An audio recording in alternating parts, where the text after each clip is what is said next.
नमस्कार जी जनाब, बातों बातों में आपका स्वागत है। मैं हूं राजन कात्यायन और मेरे साथ हैं वरिष्ठ पत्रकार विनय गोयल। नमस्कार। गोयल जी, आपका स्वागत है। गोयल जी, आजकल एक बहुत ही उत्तर प्रदेश में बल्कि पूरे देश की राजनीति में और देश के लिए जो सबसे हॉट टॉपिक बना हुआ वो है राम मंदिर में चढ़ावा चोरी का मसला। चढ़ावा चोरी की बातें उठी, विपक्ष ने आरोप लगाया, तो उत्तर प्रदेश सरकार ने एक एसआईटी गठित कर दी। एफआईआर अभी तक नहीं कराई, एक एसआईटी गठित कर दी सीनियर आईएएस और आईपीएस को लेके। उसने अपनी रिपोर्ट दी 1 हफ्ते के अंदर और अब उस रिपोर्ट के आधार पर 8 लोगों के खिलाफ एफआईआर करा दी गई। और वो 8 लोग वो हैं जो चंदा को गिनती करते थे, उनको उसमें जो इन्वॉल्व रहते थे, कुछ उसमें बैंक के आउटसोर्स कर्मचारी हैं। लेकिन ये आरोप तो बड़े अधिकारियों पे थे शुरू से। मंदिर ट्रस्ट के ट्रस्टी चंपत राय, अनिल मिश्रा, गोपाल राव, 3 प्रमुख रूप से सामने थे कि ये लोग जिम्मेदार हैं और इन लोगों को जांच में इनका नाम आना चाहिए, इनके ऊपर कार्रवाई होनी चाहिए। अब विपक्ष आरोप लगा रहा है, जैसा कि अखिलेश ने बयान दिया है कि एसआईटी गठित करके सारे सबूत नष्ट कर दिए गए और उनको बचाने के लिए कि किसको किसको बचाना है, कैसे एफआईआर होना है, पूरा वर्कआउट करके इसके बाद एफआईआर कराई गई। ये सीधा सीधा आरोप है। उधर संजय सिंह ने लखनऊ में कल सबूत दिए हैं, जिसमें उन्होंने सीधा सीधा आरोप है कि अनिल मिश्रा, चंपत राय और गोपाल राव ये सीधे तौर पे इन्वॉल्व है और वो सबूत दिए। अगर उन सबूतों की जांच होती है तो सीधे सीधे ये फंसते हैं कि अब वो गिरफ्तार हो चुके हैं और आज एसआईटी अयोध्या की कोर्ट में उनको हाजिर करेगी और उसके बाद आगे के इन्वेस्टिगेशन के लिए पुलिस कस्टडी मिलेगी। ऐसी चर्चाएं हो रही हैं। लेकिन गोयल जी, जो सवाल खड़े हो रहे थे अभी तक, जो चर्चा था सोशल मीडिया में वो यही हो रही थी कि इसमें ट्रस्टी जिम्मेदार हैं, लेकिन ये एफआईआर में राजन जी, आपको याद होगा 2 एपिसोड पहले हम लोगों ने बातचीत की थी, तो मैंने कह दिया था कि एसआईटी का काम है खोज करना नहीं था, बल्कि इसको ढकना था कि किस तरीके से बड़े लोगों को कैसे बचाया जाए, बड़ी मछलियों को कैसे निकाला जाए जी, क्योंकि एसआईटी के पास केवल जांच करने का अधिकार है, लेकिन कोई एक्शन लेने का कोई अधिकार नहीं है। बिना एफआईआर के एसआईटी बना दी गई, तो किस चीज की जांच कर रहे थे? वो जांच करके ये मसला तय कर रहे थे कि किस तरीके से उनका पोती की जाए। और गाज गिरानी होगी तो छोटे मोटे जो कर्मचारी थे उनके गिरा दी गई। सबसे बड़ी बात यह है कि 2 महत्वपूर्ण व्यक्तियों को बचाना था। वो महत्वपूर्ण व्यक्ति थे आपके चंपत राय और नृपेंद्र मिश्रा। नृपेंद्र मिश्रा जो कि चैनल में जाकर बयान दे रहे हैं डकैती हुई है, वो खुले शब्दों में कह रहे हैं कि इसके जिम्मेदार लोगों के खिलाफ में एफआईआर होनी चाहिए और गिरफ्तारी होनी चाहिए। एक तरफ मुख्यमंत्री योगी आदित्यनाथ विपक्ष को ज्ञान दे रहे हैं कि कोई अपने चैनल में या कोई बेवजह का बयान ना दे, वहीं वो व्यक्ति जो कि सीईओ था इस मंदिर को बनवाने वाला, और उनपे भी काफी गंभीर आरोप लगे हैं कि 40% कमीशन लिया गया सीमेंट सरिया और ये सब चीजों में। उसको छूने की हिम्मत किसी में है नहीं और न चंपत राय को छूने की। तो ये समझ लीजिए जो एसआईटी की रिपोर्ट आई है वो सिर्फ जनता को बरगलाने के लिए है कि देखिए हमने चोरों को निकाल दिया, नए सिरे से अब हम मंदिर में सर्विस देंगे और हम पे विश्वास कीजिए और जनता के लिए हमारा मंदिर पहले की तरह हो गया है, पाक साफ हो गया है, पापी लोगों को हमने हटा दिया। सबसे बड़ी बात तो यह है कि ये तो चढ़ावा चोरी का मामला था।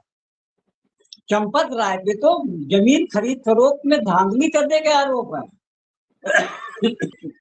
मंदिर चढ़ावे का मामला जो उन्होंने 4-5 प्रूफ दिए हैं संजय सिंह ने एसआईटी के अफसर को कि 2 करोड़ की जमीन 5 मिनट के अंदर 18 करोड़ की कैसे हो गई। ऐसे जी कई जमीन को उन्होंने किससे दिए, वो कागजात सौंपे हैं। इस मामले की तो कोई बात ही नहीं कर रहा है। वो सीधे-सीधे कह रहा है चढ़ावा चंदा चोरी में जो लोग शामिल थे उनको हमने एफआईआर करा दी। और इनको इतना ये मालूम चल गया है कि आने वाला समय बहुत क्रूशियल होने वाला है। अब सिर्फ 6 महीने की बात है, 6-7 महीने की बात है, चुनाव होने वाले हैं, चुनाव सिर पे हैं और किस तरीके से पार्टी की छवि को सुधारा जाए, ये भारतीय जनता पार्टी और देश के प्रधानमंत्री मोदी और शाह को बड़ी बेसब्री से इनका मतलब परीक्षा है। इनके तनाव बढ़ता जा रहा है कि एक के बाद एक खुलासे होते चले जा रहे हैं। अभी यूपी का मसला टला नहीं था कि मोहन यादव का मामला सामने आ गया। तो ये समझिए कि भारतीय जनता पार्टी किसी भी सूरत में जनता के विश्वास पर खरा उतरने की कोशिश कर रही है, जो कि एक बार जनता का विश्वास अगर खो देते हैं, कोई भी राजनीतिक दल हो, उसके दिमाग में फिर से वो छवि नहीं बन पाती है। इस चुनाव में भारतीय जनता पार्टी को झटका, धीरे से झटका लगेगा, बहुत तेज झटका लगने वाला है, ये समझिए। जी बिल्कुल सही आप कह रहे हैं। ये बात जो 8 लोगों के ऊपर एफआईआर हुई है और चंपत राय, अनिल मिश्रा और नृपेंद्र मिश्रा और गोपाल राय जो बड़े लोग हैं इनके ऊपर नहीं छुआ गया है, तो ये तो लोगों में चर्चा अब होने लगी है। लोग चर्चा कर रहे हैं अयोध्या से लेकर लखनऊ तक, सत्ता के गलियारों में और सोशल मीडिया में ये चर्चा का विषय बन गया है। लोग तो यहाँ तक कह रहे हैं कि चलिए इनको तो दान पत्र की चाबियां थी, गिनते थे, बैंक के कर्मचारी थे, पैसे में हेरफेर हो गया, लेकिन वो 200 किलो चांदी कहाँ गई, जी सोने के आभूषण कहाँ गए? क्या सारा हाँ। काम टिन्नू यादव ही करते थे? चपरासी और ड्राइवर ही सब रखते थे, ये बड़े बात लोगों तो को कोई मतलब ही नहीं रहता था। आप तो किस सोचिए। बातें थी, ये किस तरीके के पूरे इंचार्ज थे, मंदिर के पूरे इंचार्ज थे, तो हाँ, उनकी नजर में नहीं आया, ये कहना बेवकूफी होगा। और ये जहां तो पे कोई सरासर 1000-500 की बात नहीं, जहां पे हजारों करोड़ की बात हो, जी हर दिन जहां पे करोड़ रुपया आता हो, महीने में 30 करोड़ रुपया आता हो, तो वहां पे क्या इसकी खबर नहीं रखनी चाहिए? सोने चांदी आभूषण एक तो एक सत्ता। मैं दिलचस्प बात बताने जा रहा हूँ, वो ये है, इन्होंने कहा कि 80 करोड़ रुपए चंदे में आए, 16 करोड़ से ज्यादा भक्त श्रद्धालु वहां पहुंचे हैं, 5 रुपए कुछ पैसे पर श्रद्धालु दिया गया है, तब जाके 80 करोड़। आज के युग में, आज की महंगाई के समय में कोई भी दान पात्र में 5 रुपए डालेगा? नहीं डालता सर, 100 रुपए से नीचे कोई बात नहीं करता, 100 रुपए, 100 रुपए तो 50 रुपए। मिनिमम, और कोशिश करता है कि भाई अधिक से अधिक हम भगवान के चरणों में अर्पित करें। हाँ, तो अरे जब ये सोनों के आभूषण डाल रहे हैं तो 500 रुपए क्या बड़ी बात उनके लिए? लोग 1000-1000 रुपए, 2000 रुपए देते हैं। वो बहुत लंबा खेल है इसमें, हाँ। और सरकार किसी तरीके से गर्दन सिकोड़ के, जैसे कि कहते नहीं शुतुरमुर्ग अंदर सिकोड़ लेता है गर्दन, वही हाल सरकार का है। एसआईटी तो सिर्फ जांच नाम की है और सीबीआई की जांच से ये बच। कुछ लोग तो गोयल जी ये चर्चा कर रहे हैं कि उत्तर प्रदेश में योगी आदित्यनाथ और हाई कमान दिल्ली में बैठे हुए लोग, ऊंचे पदों पे बैठे हुए लोग दिल्ली की सत्ता में, की मतभेद है। सुनने में ये आ रहा है कि योगी आदित्यनाथ चाहते थे कि ये ट्रस्ट भंग हो जाए, लेकिन ऊपर से रोका गया।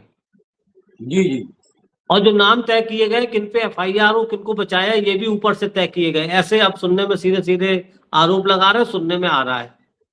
और चंपत राय, अनिल देखिए मिश्रा और नृपेंद्र मिश्रा को बचाने के लिए आरएसएस, बीजेपी और विश्व हिंदू परिषद की अभी मंत्रणा चल रही है, जी क्योंकि ये भी है कि चंपत राय और अनिल मिश्रा ने इस्तीफा दे दिया था, तो उनका इस्तीफा स्वीकार नहीं किया गया। ये हम आपको देखिए, जानकारी बता दें।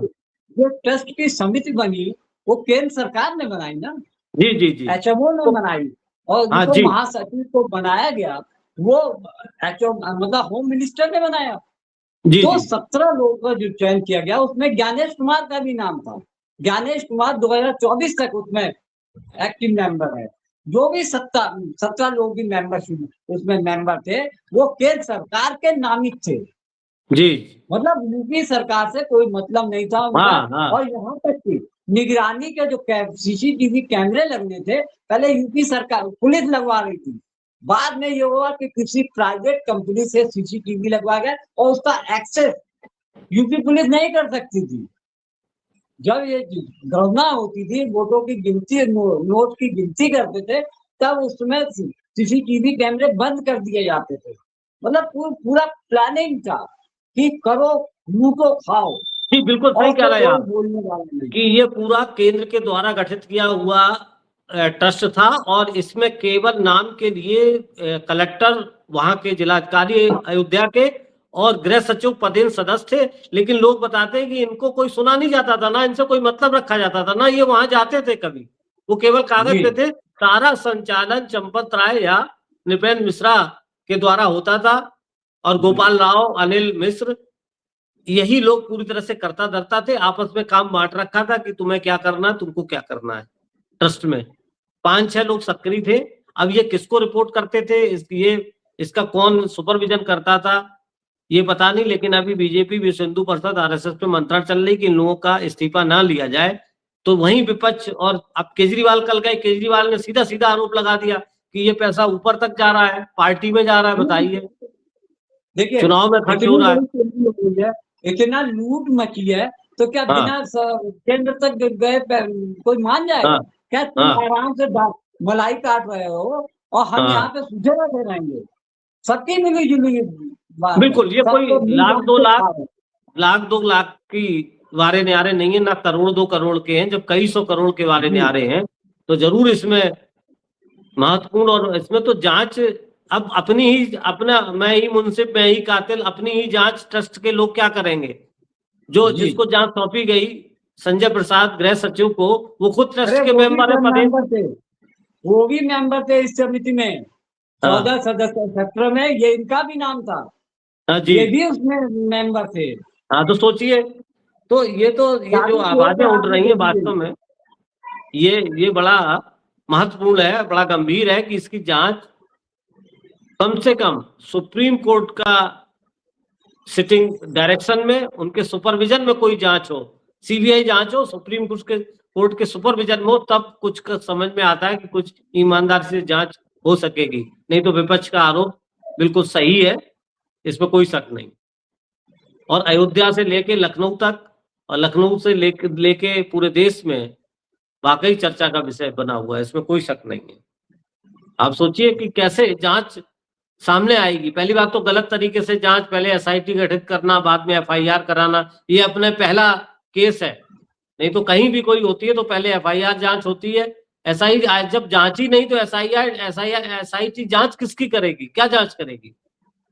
तो आजकल ये सब चलन उल्टा पुल्टा देखिए, हो रहा। आईटी तो पुलिस की ही एक विंग है ना, पुलिस का विंग है। सबसे बड़ी बात है उसके पास गिरफ्तारी या एफआईआर करने का कोई राइट ही नहीं है। राइट ही नहीं, बिल्कुल सही कह रहे हैं आप। अगर सीबीआई में मामला जाता तो मामला हाँ, फंसता। ये तो कहते हैं ना कि जब कभी बुरा समय शुरू होता है तो ऊंट पे बैठे व्यक्ति को भी कुत्ता काट लेता। ये ठीक भारतीय जनता पार्टी के साथ ऐसा ही हो रहा है। जब ये इनका जो सितारा बुलंदियों पे है, अब जब उल्टी गिनती शुरू हो गई है तो आप देखिए वो नित नए नए एक नए कांड सामने आते जा रहे हैं। अभी वो अयोध्या से निपट नहीं पाए कि मोहन यादव का कांड शुरू हो गया। तो ये समझ लीजिए उल्टी गिनती तो शुरू हो गई है और धीरे धीरे परिणाम भी पूरे देश से आने शुरू हो जाएंगे। जहां तक मेरी जो समझ में आ रहा कि जनता भी अब पूरी तरीके से उकसा गई है। जी, बिल्कुल सही आप कह रहे हैं कि इसमें बड़ी मछलियों को बचाया जा रहा है, ये जनता सब समझ रही है। और जिन लोगों को मोहरा बना के एफआईआर की गई है उनकी जांच होगी। हालांकि उन्होंने भी उसमें शेयर खाया पिया है, लेकिन वो भी अपने बड़ी मछलियों का नाम नहीं लेंगे। हाँ, उनको हिदायत दी गई होगी कि हम नहीं, तुमको बचा अभी लेंगे। गिरफ्तारी करवा देंगे। हो सकता है कुछ लोगों की गिरफ्तारी हो जाए, बाद में जमानत पे आ जाएंगे, कोई बड़ी बात नहीं है। हाँ, सरकार वो जो तो गिनती होगी। है पूरी गिनती है। जी, गिरफ्तारी तो हो गई है, गिरफ्तारी हो गई है, हाँ, लेकिन वो तो एक पुलिस एफआईआर की जमानत पे प्रक्रिया भी है। आ जाएंगे। हाँ, गिरफ्तारी, हाँ। लेकिन गिरफ्तारी तो बड़ी मछलियों की होनी चाहिए, या वो तो अभी हाँ, वहीं के वहीं बैठे हैं जो देखिए, जिम्मेदार हैं। जैसा कि विपक्ष और आम जनमानस आरोप लगा रहा है, तो वास्तव में वही हुआ। किसी को कोई परवाह नहीं, जो हम चाहें हम ही थानेदार, हम ही मुंसिफ, हम ही जी। जांचकर्ता, जो हमें करना हो हम करें। आप बस इसका देखिए। अहंकार है, भारतीय जनता पार्टी को अहंकार है, इसी बात का तो है, इनकी से केंद्र में सत्ता, प्रदेश में सत्ता, तो सारी संस्थाएं इनकी, इसी बात का अहंकार। जी जी, बिल्कुल सही कहा आपने। देखिए क्या होता है, लेकिन ये पब्लिक है, ये सब समझ रही है। बातों बातों में जी जनाब में आज इतना ही। कल फिर मिलते हैं किसी अन्य मसले पर, तब तक के लिए धन्यवाद, नमस्कार।